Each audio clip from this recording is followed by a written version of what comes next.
I'm Dr. Orion Taraban, and this is PsycHacks, Better Living Through Psychology. And the topic of today's short talk is you can't get there the same way twice.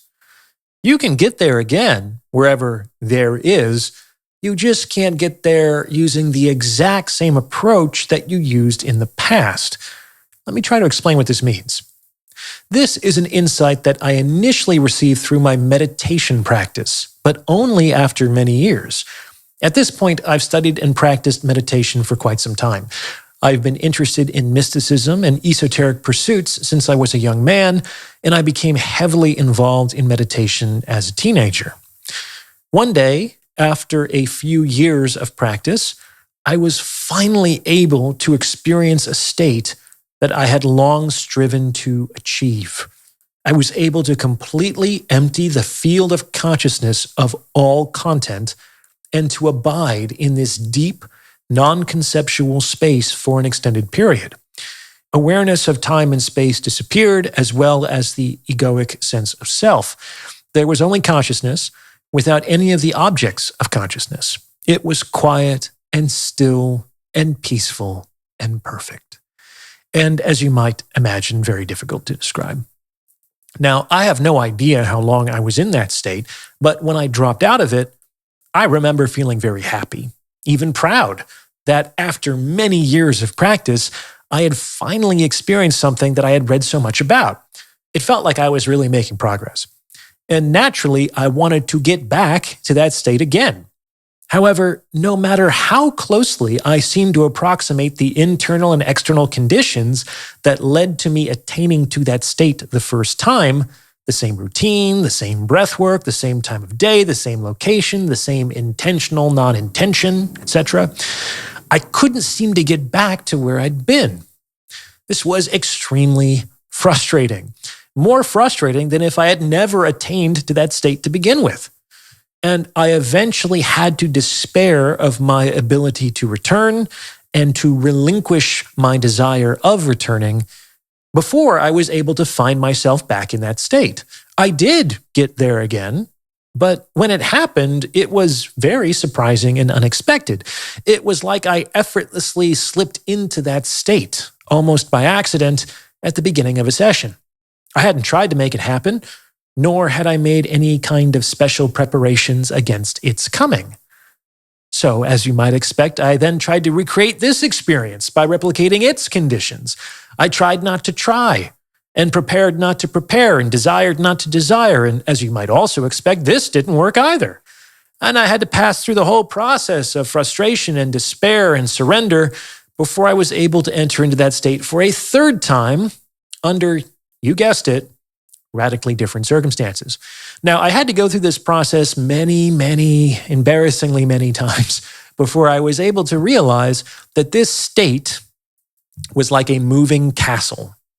The castle was always essentially the same, but because it was constantly moving, the approach to it was always shifting. The approach that worked in the past didn't work in the present. Not because the approach was bad or incorrect or wrong, but because the castle had simply moved on from that location. This is how I learned that you can't get there the same way twice. And you can't get there the same way twice because the flow of time has shifted the position of the castle. If you're interested in taking your understanding to the next level, I would encourage you to check out the Captain's Quarters, my members-only self-improvement community.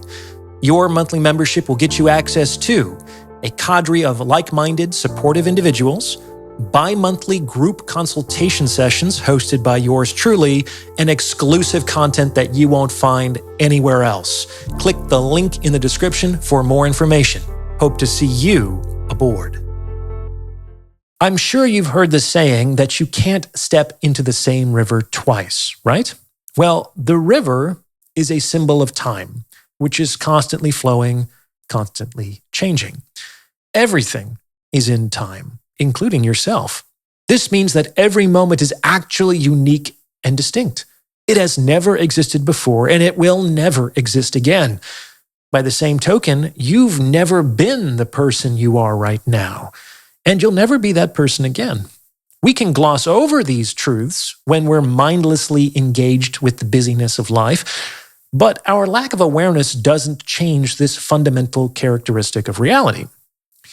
The strategies and tactics that worked in the past can't be replicated in the present with the same results because both the circumstances to which they are applied and the individual performing the application have changed. Sometimes the change isn't immediately apparent to the eyes, but the change is there nonetheless. This teaching isn't restricted to achieving transcendental meditative states. It applies to achievement in general. Success is a moving castle. Whether it's picking up a girl, or growing a business, or winning a battle, or performing a surgery, the path to success in any particular case will look different from the path to success in any other. It may not be wholly different, like in most cases, there's no need to reinvent the wheel, but novel and original elements or combinations will always be present to unlock the unique pathway to success to the moving castle's present location. People don't like hearing this. And people don't like hearing this because, in general, people are lazy and dim. They would much rather achievement be reduced to a replicable formula, a set of step-by-step instructions that guarantees success.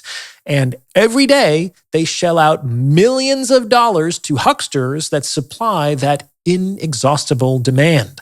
However, success doesn't work that way.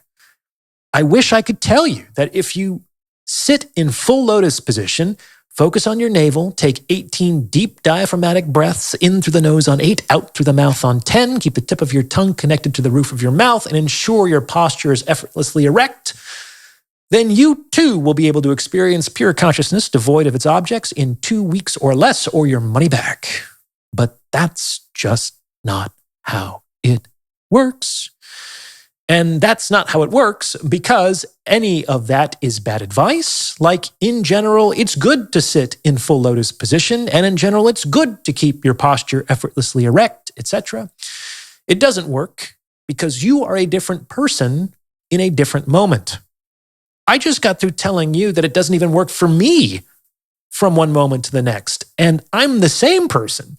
So how could it possibly work the same way for a different person at different points in time?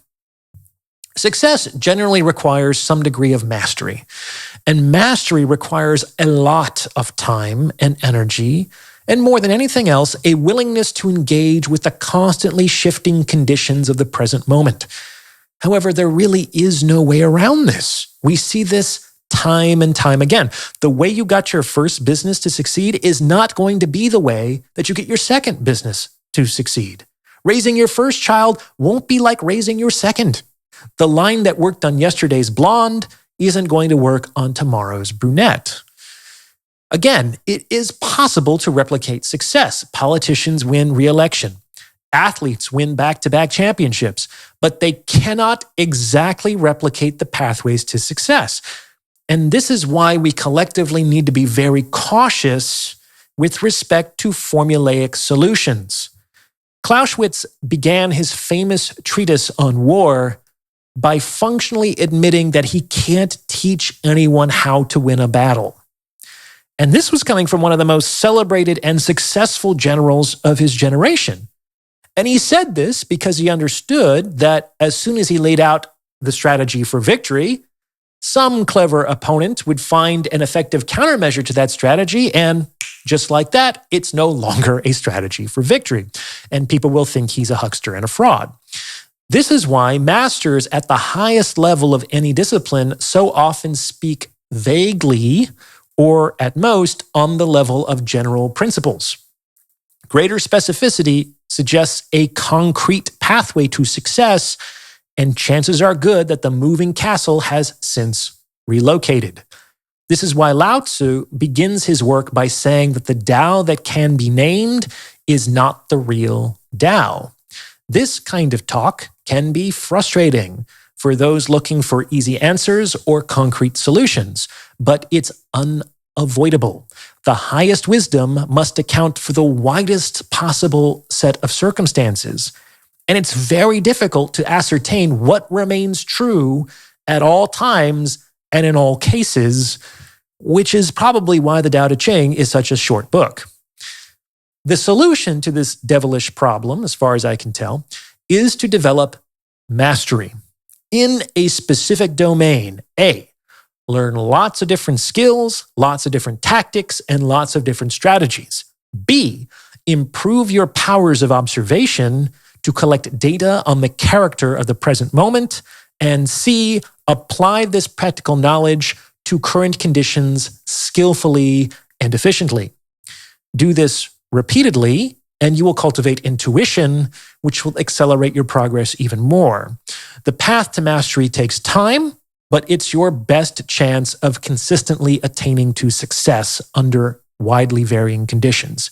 And if it takes time, you might as well get started.